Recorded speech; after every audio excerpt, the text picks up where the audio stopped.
But you have a new dimension. You have to use your powers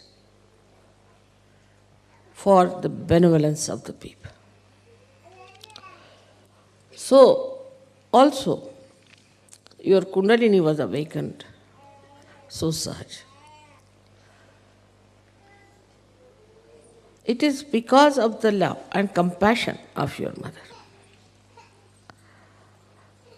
So this time we should say your Kundalini can only be nourished if you develop within yourself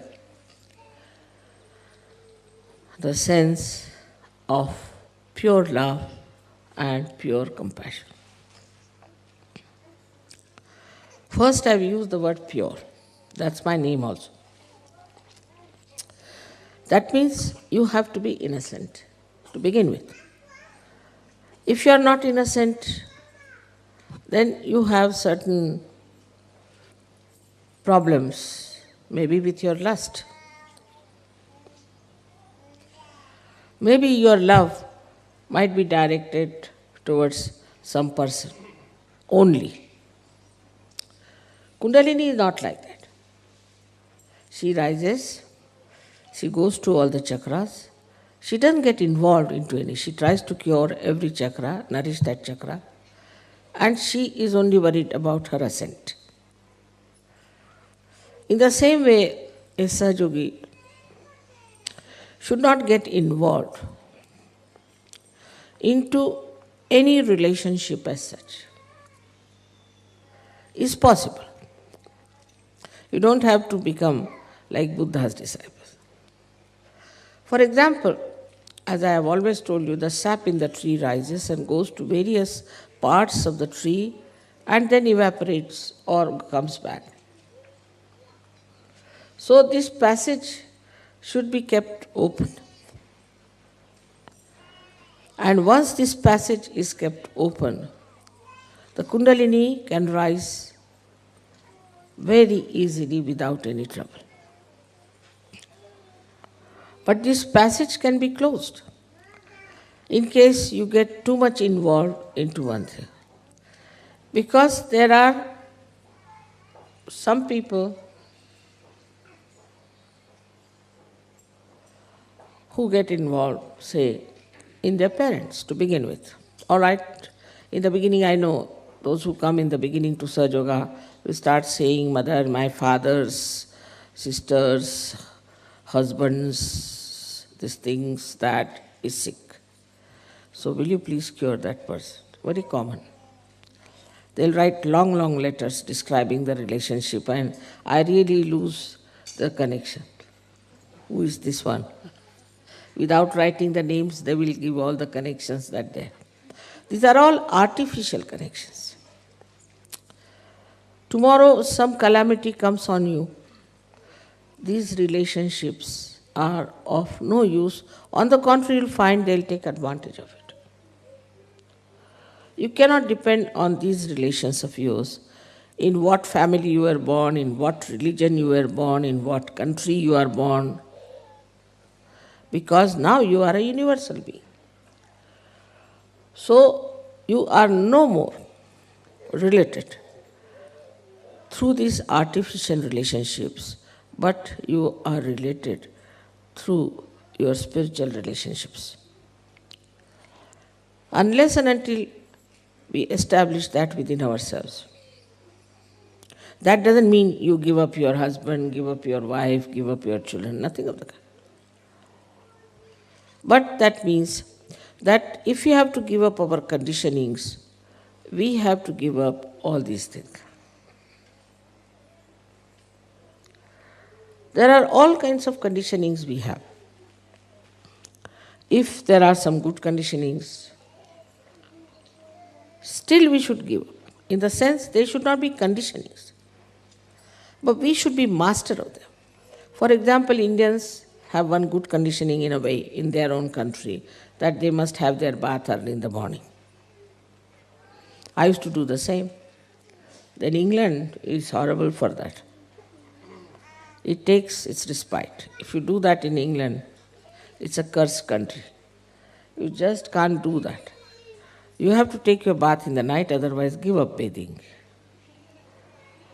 And one has to change. But if you have that conditioning, then you will feel very sad. Oh, I missed my bath. I'm feeling, I can't sleep now. I can't feel all right.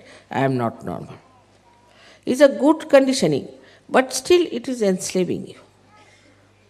So whether it is good or bad, if it is a conditioning, you should try to see it clearly. It's a conditioning. That doesn't mean that you should go in the opposite direction, that all right, I'll never have my bath. That's not the way. It is that, all right, if it doesn't suit in the morning, I'll have it in the evening. Also, it doesn't matter, once in a while I miss it. The bath cannot control me. I'll control the bath. Nothing should control you. Then the Kundalini moves first, because you must have complete liberty. If you do not have complete liberty, then the Kundalini won't move.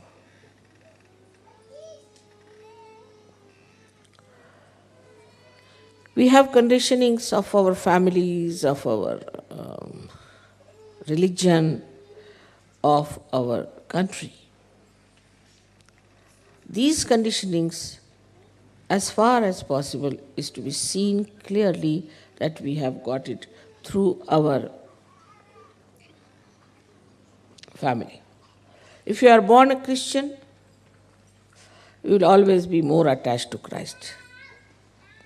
Christ you have not seen, you don't know whether he existed or not, whether this Bible is true or not, but you will be more attached to Bible. Now, if you are a Hindu, you will be more attached to Gita or to Vedas or something. This creates imbalance, because we must have the same attitude towards all the religions, towards all the scriptures. That's the sign of a saint.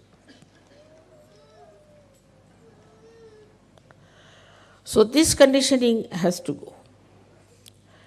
In what country you are born is another conditioning which has to be fought out. Very important it is. I don't want to discuss the conditionings of different countries, but you know very well. After realization, when you rise higher than your society which is surrounding you, you start understanding and you start describing. I have come to know about the stupidity of all these countries through the people who belong to that country. For example, a Frenchman will say, Mother, this is typical French mind. He is a French, otherwise born. Or a Hindu will say, Mother, this is typically a Hindu man. He will do like this. So then you understand that you are not typifying that country. You are a universal being and you are living like a universal being. Once you become the universal being, then also you realize that the skin deep complexion makes no difference in the world. So then you don't start hating somebody who is darker than you or who is fairer than you. Both ways it works. It's not only the people who are fair hate the darker ones, but darkers also hate equally. And mutually they believe that they are all absolutely wrong. If you ask a fanatic about another religion, he'll say that's the worst religion, his is the best.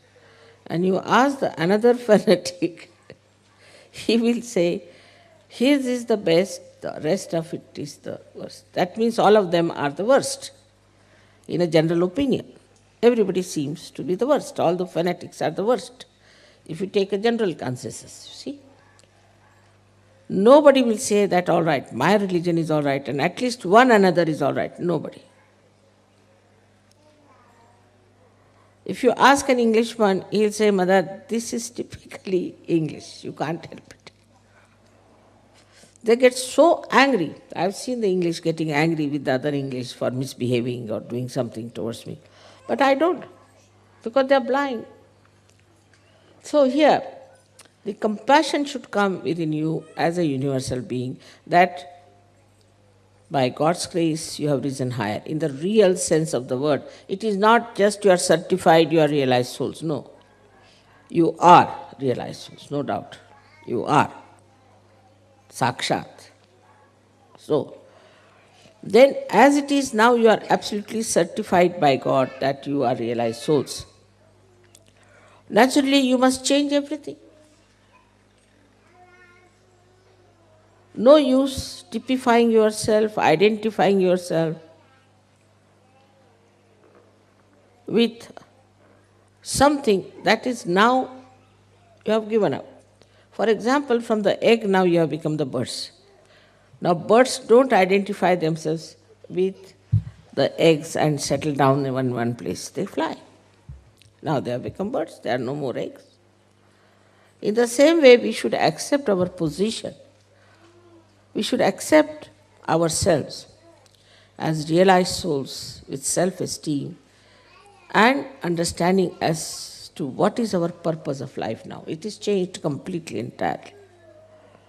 Once you understand the purpose of your life innately, not outside because I am saying or it's a mental process, but inside you feel responsible. You have got realization to spread it all over the world and to emancipate the whole world. Once you realize this point, then automatically you take up responsibilities and the Kundalini will rise. I know of many people who said, Mother, we cannot speak, we have a stage fright, all that. You just stand up, that's all. And they started giving lectures, I had to stop them.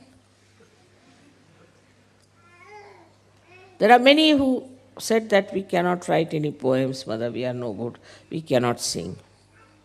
I know of a girl who used to sing so horribly bad that people had to tell her that because she would always go out of tune and very loudly she would sing. Then they had to tell her, now you better keep at the back and don't sing now anymore. Now she's the one who is sort of leading the group.